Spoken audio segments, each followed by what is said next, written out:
Welcome back to my channel. In this episode, gagawa tayo ng pajama trousers, optional garterized shorts. Teka, aralin natin.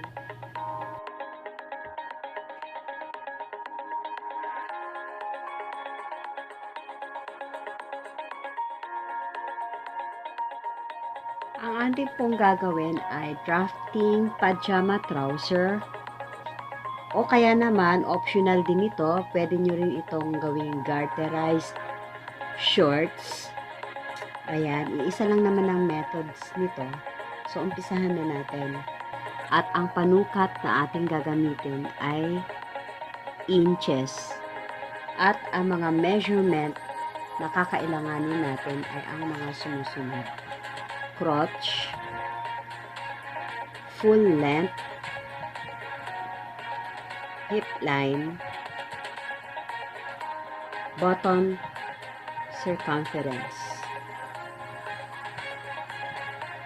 Our given sample measurements ay crotch 10.5 inches, pants length or pajama length 36 inches, hip line 40 inches,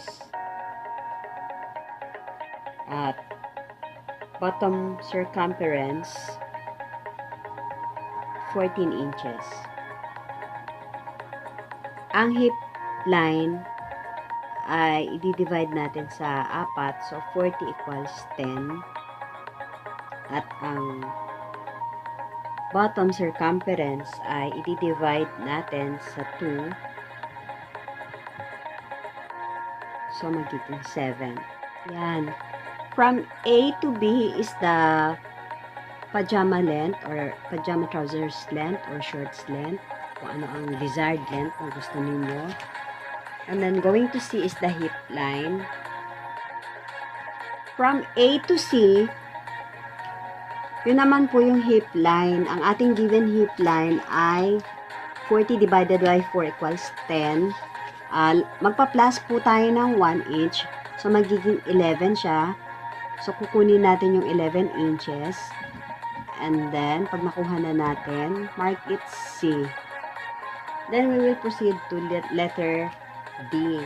Ang D naman po, ito yung crotch measurement. Ang ating given crotch measurement ay 10.5.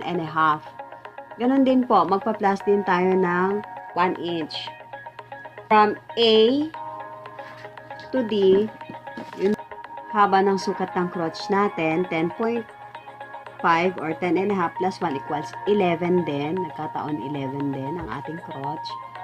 Ayan, susukat po tayo from A pababa ng 11.5 and then we will mark it as D.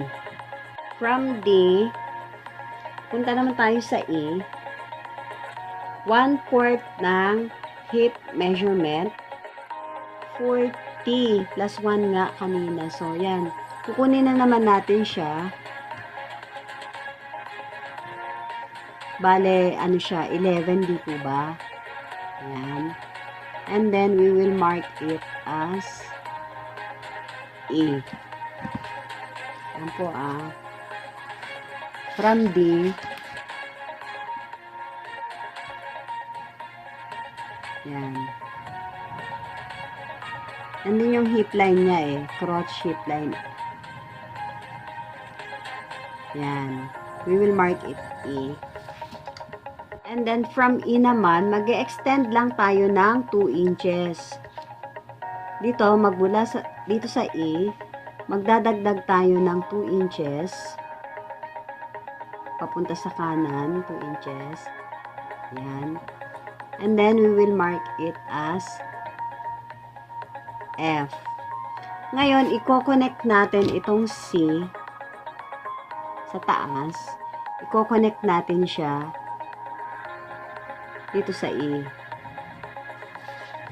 Tapos, hahatiin natin siya sa 3 parts. Yan. And then, i-connect natin yung between C and E, yung bandang gitna nito, at saka F, i-connect natin yung, ayan, i-connect natin to. So, na-connect na natin siya, yung F. Dito, no? Dito naman sa gawing baba, kunin na natin yung G, F, G na tayo. G is the bottom circumference o yung kalahati ng ano natin, kalahati ng pangilalim sa ibaba, laylayan, which is 14 inches divided by 2, magiging 7. Kunin natin yung 7 inches.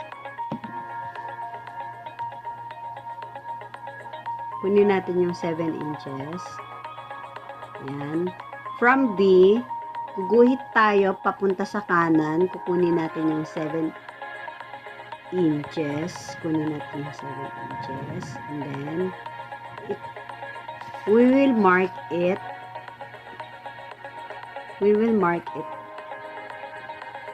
G. And then, i-connect natin si F. From F, using ruler, ayan, i-connect natin siya. So, yan na yung ating front part. Natapos na tayo sa front part. Ngayon, umpisahan natin yung back part. Back part naman, from F, mag-extend tayo ng 1.5 inches dito sa kanan. Extend tayo ng 1.5 inches sa kanan. And then, we will mark it as G tayo kanina, no? So, H. We will mark it as H.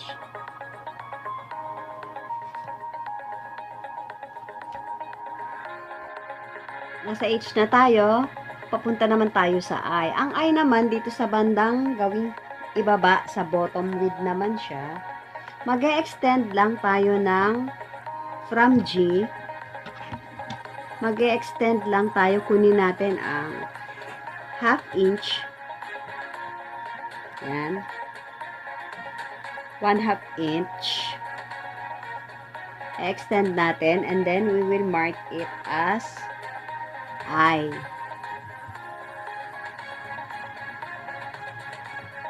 Ayan. And then we'll proceed to J. From C, backward tayo, aatras lamang tayo ng 3/4 inches. Kunin natin yung 3/4 inches. Paatras, from C, kunin natin yung 3/4 inches, and then mark it as J. And then, from J, mag-aakyat naman tayo, magtataas naman tayo ng 1/4 inch. Kunin natin 1/4 inch.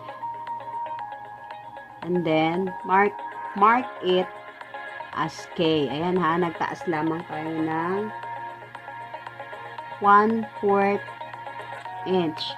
And then, i-connect natin from A to K, or from K to A, using ruler. Ayan, i-connect lang natin siya.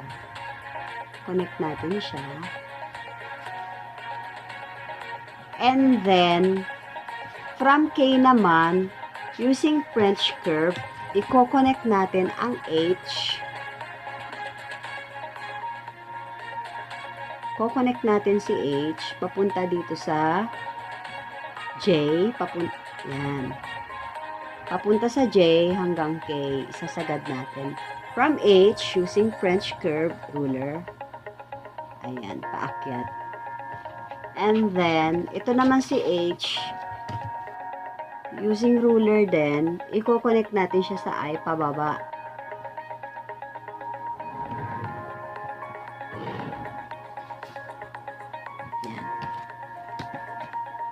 So, yan na yung ating back part ng pajama trouser. Pwede rin naman itong shorts. At hindi tayo kumuha ng waistline ha, kasi sa pajama, di po ba ginagamit natin ay garterize. So, hip lang talaga yung kinuha natin. So, ganun din. Pwede mo siyang gawing shorts. Iiksian mo lang. Depende kung ano yung desired length na gusto mo or gusto mong haba. Yan po. Napakadaling tandaan ng ating center fold pattern method. At sana po ay naintindihan ninyo. And guys, sana ay nakasunod kayo sa ating instructions. Aralin at mag-practice hanggang sa makabuo tayo. Thanks for watching. Bye for now. See you again. Thanks for watching to my channel. Please don't forget to like, share, and subscribe. Bye for now. See you again.